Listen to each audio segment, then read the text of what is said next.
भेंडी लगे आधा केजी আছে দিয়া এটা কেৰেলা আধা কেজি আছে ৰঙালাও কেটা দিও ৰঙালাও এটা দিয়া ৰঙালাও এটা এতিয়া এটা কিমান হ'ল 50 টাকা হ'ল 50 টাকা হ'ল ও হেদি তুমি দেখোন কষ্টতে দিছা মই ঘৰত আজিবা হে ঘৰলে যোৱালে বাৰু কষ্টতে দিলা আৰু ইয়াতেও কষ্ট নিদিবা তোমাৰ লাভ নহব নহয় নোৱা পইচা যোৱা এতিয়া দে যাওঁ দে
ককাইদেউ তই পাপন হ'ব খুজিছ নে জুবিন হ'ব খুজিছ ইমান যে কাণৰ ৰাগ টানি আহিছ কোন ভণ্টি মই পাপনো হ'ব খোজা নাই মই জুবিনো হ'ব খোজা নাই মই আজি মোৰ মনৰ দুখতে হিয়া ভাঙি গীতটো গালো কিহৰ মনৰ দুখ হলো গান গাবলগীয়া কোন মা আমাৰ ঘৰত যে টিভি মোবাইল একো নাই সেইবাবে আমি একো কথাই গম নাপাওঁ আমাৰ যে ককা মোমায়েকৰ ঘৰত অসুখৰ দেউতা বৰমাৰ অসুখৰ বাবে যে দিল্লীলৈ গৈছিল বৰ্তা তাতে ৰোগ কি হ'ল বৰ্তা কোৱাৰেণ্টাইনত ৰাখিছিল কোৱাৰেণ্টাইনে কি হতুনো কি বস্তু কোন মা সেইটো কোৱাৰেণ্টাইন তাত কৰোণা যে ৰোগ হয় সেই ৰোগটো তাতে ৰখা হয় নেকি তাত অকলে 14 দিন কাৰণে ৰখা হয় নেকি আমাৰো যদি কেতিয়াবা তেনেকুৱা হয় কি হ'ব সেইবোৰ কথা নকবিচোন কথাটোহে কৈছো মই সেইবিলাক বেয়া কথালৈ টনা নাই বৰ্তা তাতে মৃত্যু হ'ল সিদিনাখন আমাৰ ঘৰলৈ আহিছিলে মানুহটো ঘপককে তেনেকুৱা হ'ল বুলি গমেই নাপাওঁ নহয় তাকো আজিৰ পৰা 8 দিনমান আগতে বৰ্তা মৃত্যু হয় নেকি দেখোন বৰ ভোক লাগিছে ৰবি চাউলকেইটা বাছি লওঁ মই তাৰপৰা দিম বোপাই তইনো সেইবিলাক কথা কেনেকে গম পালি কেনেকে গম পালি তই আমাৰ যে সেইফালৰ কৃষ্ণ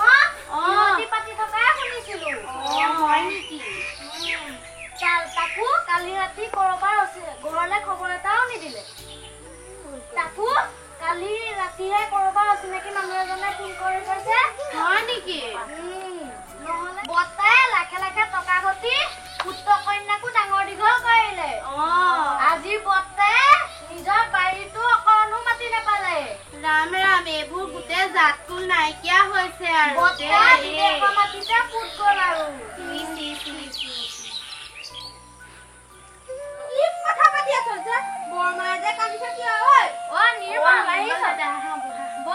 মই নাই কন্দা এনেহে মনৰ দুখতেহে এনে চকু পানী অকণ ওলাইছে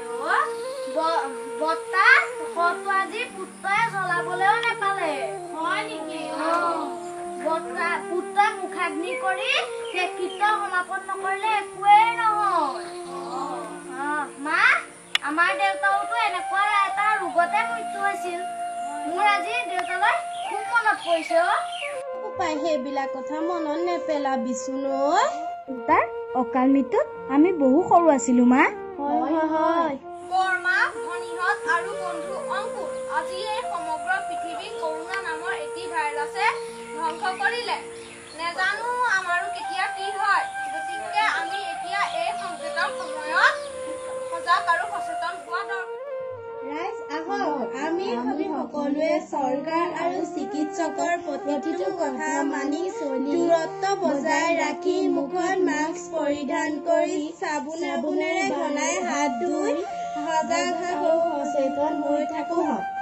নহলে বোকাঘাটৰ মৌ মাইকী গাঁৱৰ অজিত শইকীয়াৰ দৰে এটা দিন আমাৰো আহিব সেয়ে সকলো সজাগ আৰু সচেতন হৈ থাকক